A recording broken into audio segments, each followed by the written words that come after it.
we did see Team USA with a very impressive and very promising start on Friday night. A 4-1 final. I know the fourth goal came when Paraguay had kind of already basically given up, but still 4-1 the final score. It was a rocket. It was pretty. It was nice.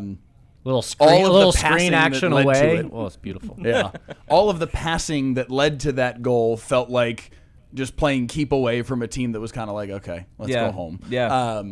But still, the goal itself was pretty, and the performance in totality is the big takeaway, I think, for American soccer fans. That's a Paraguay team that beat Brazil in the lead up to the World Cup. Now, I know Brazil is not the Brazil of old right now, but still, they're still Brazil. That's a really promising result, and I know our resident soccer beatnik here at the Ultimate Dallas Sports Show in Paul Livingood was kidding when he texted the group thread on Friday night that the U.S. is going to win the World Cup, but I think at the very least it's indicative of the vibes are very high right now for American soccer fans. Are we sleeping on the U.S. men's national team? Just context. PLG's been saying, are we sleeping on the Knicks for like the entirety of the NBA Finals? So, yes, that's where that comes from. I thought we were sleeping on the Knicks, and indeed we were sleeping on the Knicks. I don't think I'm sleeping on the U.S. team because I've really, going back to the performance against Germany, that was really the moment where I think my belief in this squad raised to a level I don't think it's really been, honestly. I know 2002 is the furthest that they've ever gone in the World Cup, but I was too young to really understand how good that squad was. I will say the team in 2014, I know there were some high hopes, at least going into that knockout stage match against Belgium. Yeah, but the group of death that they survived just to get in was an awesome narrative. Right, and so that's probably the last time I really felt good about the U.S. team. This really, I know it's one match, and it's so hard to not get carried away because it's one match. But from the coaching to the depth to what we saw in terms of just dominance is not something I've seen from U.S. soccer and from the men's team ever at the World Cup. Ever. Which is the thing that I wanted to kind of harp on just from the excitement perspective. I'm sitting there thinking, when have I ever seen us up 3-0 and in total control of it's like we're holding on for dear life for a 1-1 draw. Yep. Yes. But this was, we are going to absolutely cook. And and that last goal late, and those goals matter. Goal differential does come into play with tiebreakers.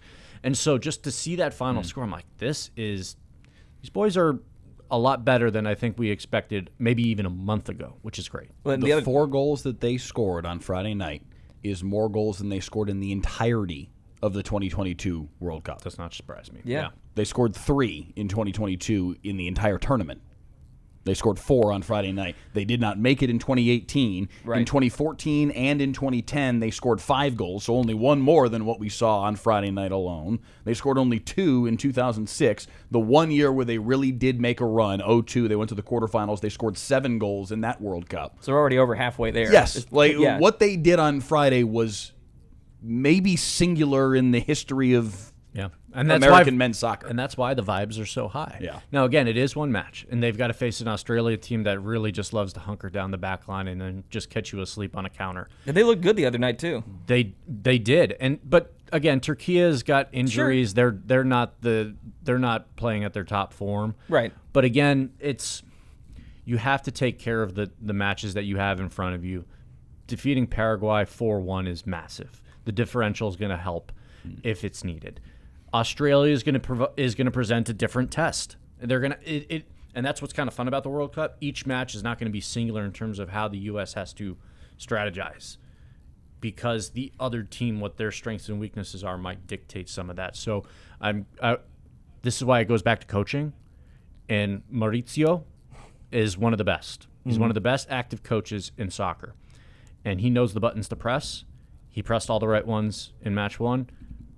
That's another reason why there's got to be good belief with this squad as they navigate the rest of group play. The most we could say coming out of the first match, we want to be excited. I think all of us are. And to some degree, I know there was I've always been cautiously optimistic about this group because everyone's going quarterfinals. I have never seen anything close to that in my lifetime because like Jonah was saying, I was 10 years old. They're very Cowboysy, man. Yeah. Every year every World Cup comes around this is the year. Maybe we'll do it. No, we won't. But this year might be different. Yeah. And this is actually the first time I think ever I've felt that this team could and should reach the quarters. Bring it on. So this is basically for you what was the equivalent for me of, I think it was the 20, I can't remember if it was 22 or 23. I think it was 22 Cowboys playoff run where they were going to San Francisco to play the divisional round. And that was the year where my belief was at its apex. And I was like, no, I think they're actually going to do it this time and make it to the NFC Championship game, because that was that one game. You win that one game, you're in. And I believed that year.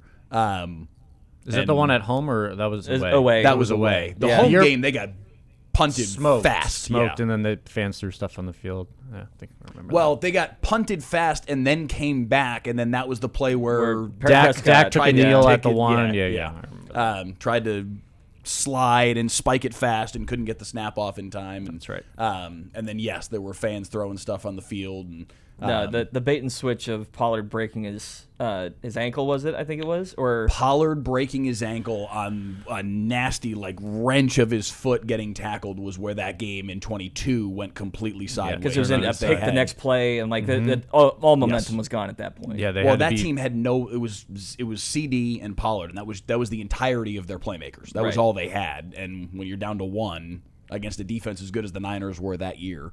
So, and talking about Team USA, and we talk about America's team. That's how We it can't works, get man. away from that. it is can't unavoidable stop. in its entirety.